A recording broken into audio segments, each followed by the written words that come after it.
इतना पैसा है, अमेरिका में जाओ, 500,000, 800,000, 1 million.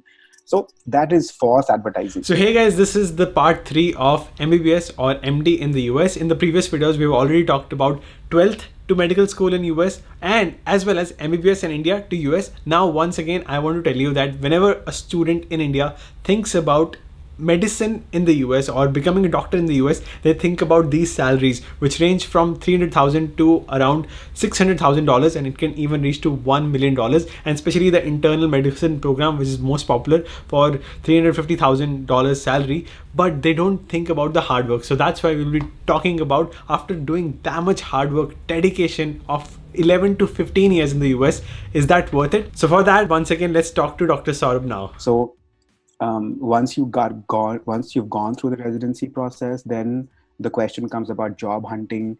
And if you've done residency on a J1 visa, then you have to think about finding a J1 waiver job. And that's a whole different discussion. But in a nutshell, the J1 visa has a clause that you have to go back to your home country for 2 years, or find a waiver job to be able to get a H1 visa. So the J1 visa, sometimes jokingly called a joker visa, because there is no guarantee that you will be able to get to work once you've done the training on a J visa. So people do it because getting something is better than nothing. Mm-hmm. And then once they are done with residency, they look for waiver jobs. Mm-hmm. And waiver jobs are jobs which are in less desirable locations, in underserved areas where there is a desperate need for physicians of that specialty. And then, once you go through that process, you apply for a J1 waiver spot, you get that. And then you can waive your 2-year requirement of going back home. Alternatively, some people who are from Canada, they go back home for 2 years, they'll reapply, get H1 and come into the country. But Indians, as far as I know, don't do that. They apply for waivers and just can get the H1 visa. Yeah.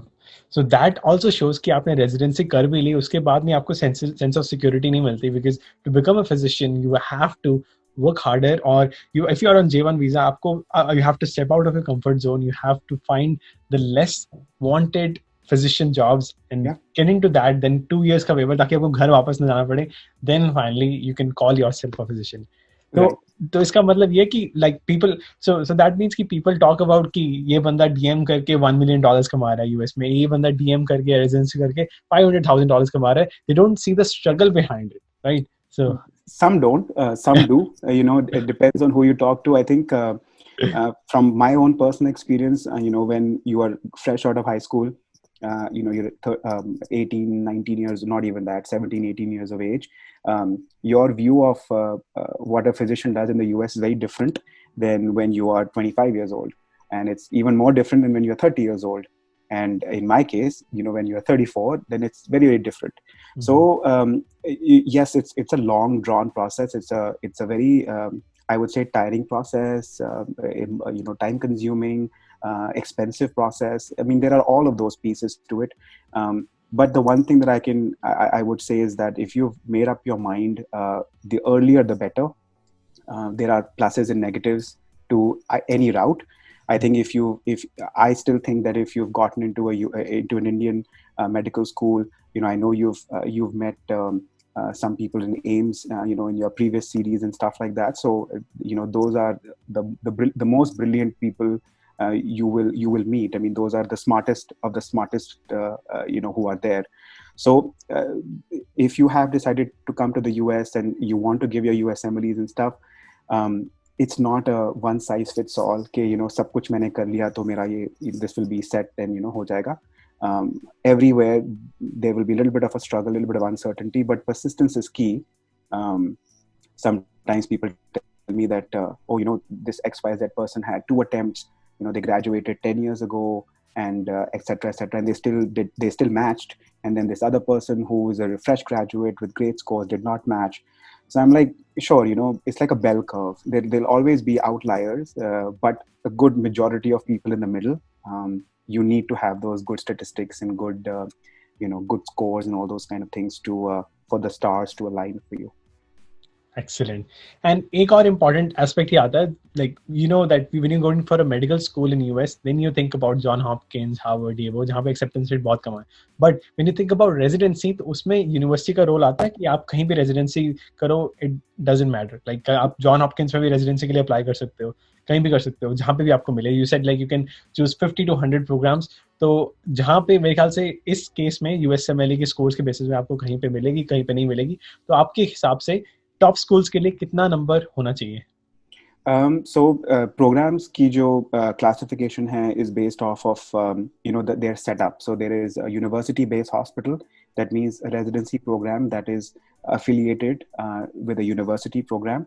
Meaning, for example, there's a University of Michigan School of Medicine. They'll have their own residency program. So that is usually where people would prefer or would really want to get into. Like the other names you took, Johns Hopkins, ho gaya, Harvard, these are big names.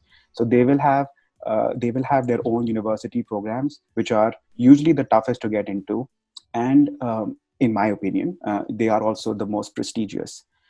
There are then other programs which are called as university affiliate community programs, meaning they may not be on the main campus of the university. They might be on the outskirts of the city, or maybe they're in downtown part of the city, or some other small little town away from the main campus. But the affiliation is still with that university, meaning when you graduate from residency, your degree will still have the university name.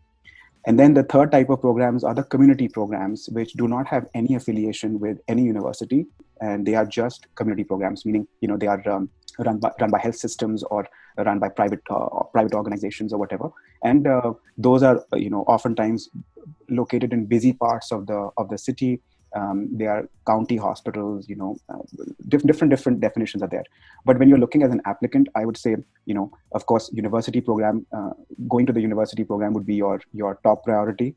A lot of applicants, by the time they're applying, also know what they want to do after residency. So they already know that I want to do, say, gastroenterology or cardiology, or one of those super specializations.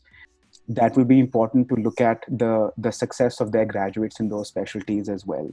So, and then once you go on the interview, although with COVID, I don't know this year, they might just all be virtual. But historically, the way it's always done is that the applicants come for almost the whole day of an interview, where they look around the campus. They come in the morning at around 7:30. You get breakfast. You meet the faculty. You meet the co-residents or the residents of the program. Then you one by one for half an hour each, maybe you meet the different faculty members, and then you get a tour of the campus. You get a tour of the hospital, and that should be enough to give you a feel of what the place is like. I know there are some programs, without taking any names, but I know of people who are there who said that we did not get taught at all during our residency, meaning it was like a very busy hospital. From day one, we were expected to know everything. Basically, the program wanted to hire trained doctors from India and Pakistan and all those other countries, and there was no organized lectures, no organized presentations, no didactics. That's the term that is used for education in the program. So there was none of that, and we eventually did fine, graduated, passed our board. So it was kind of a self-taught program. On the other hand, university programs are where there is dedicated time for lecture. There'll be, over the noon hour, there will be a lecture of 1 hour. 4 o'clock, there will be some other conference. There'll be journal club. There'll be a lot of didactics because they are wanting you to become sort of an academically sound and academically inclined physician. So it really depends on what you want from life, and what you want from your career. But I would say a good majority of applicants are just trying to get a spot. So, they are not really, they don't have the luxury of figuring out, maybe mereko yahan mile, wahan mile. Everybody dreams, but at the end of the day, matching at some program, any program, is probably better than going unmatched and then waiting a whole year and, facing the uncertainty ke agle saal what will happen. Itna paisa hai, America mein jao, 500,000, 800,000, 1 million. So that is false advertising. I think that's what, because I think it is there, but people cannot just look at that aspect and want to come to the US. Yeah. That is where I feel like thodi maturity comes, and you realize that okay, you will make money, but it's got many years of sacrifice. So when I started my BDS, I was 18, taken up, and now I'm 34. So it's taken about 16 years of training, medical school, residency, fellowship, all that, and then you start your job. So so it takes a long time. Definitely agree. And एक final question that everyone has in mind. आपने 11 साल, 15 साल या 16 साल hard work किया. After doing that much hard work, putting that much work, putting that much dedication, do you think it was worth it? And are you in a stable position right now कि आप फिर भी अभी भी H1B पे हो? H1B visa, that is something that is not under your control directly. I think the way the political environment is, there is definitely uncertainty. But am I professionally satisfied? And if I say that I have any sort of regrets with my decision, I would say I have none. Absolutely not at all. I think being a physician is certainly a privilege. You are looked at with the utmost respect and kindness by a vast majority of people. I mean, I can talk about the Midwest because that's where I am. I would imagine that it is the same in other areas as well. There are always bad apples. There are always good and bad doctors. But as a profession, I think we are looked at very kindly. So how the visa situation pans out, honestly, nobody can predict. There are ways for you as physicians to apply under different categories and kind of speed up the process. And if anybody asks you those questions in the future, we can talk about the whole process of EB1, EB2, and all those kind of things. So you do feel a little bit I shouldn't say stuck, but you do feel limited in the ability to travel sometimes, or to freely move around, in the sense that your visa is tied to your employer. But on a day-to-day basis, working in the system, practicing medicine, or in my case practicing gastroenterology, there is no I don't feel for a day. I feel very fortunate and lucky to be able to do this. And so I would suggest, if anyone ever thinks about doing this or coming to the US, know that it is an uphill task, and it's going to take a lot of years, but it is most definitely worth it. Or practicing medicine anywhere is worth it. But since this discussion is about America, I can say it's definitely worth it. Amazing. So thank you so much, Saurabh, for sharing your most valuable information. This was probably the most asked video as well. Itni detail mein aapne explain kiya. It was honestly, I feel very honored to be with you. Thank you. Absolutely. I hope and I sincerely apologize to all the viewers if any of my information was off or incorrect. I don't what I'm speaking about is from my personal experience. Maybe that somebody thinks differently or has had different experiences, but yeah, I'm happy to have shared this information with you and all your wonderful viewers. Pleasure.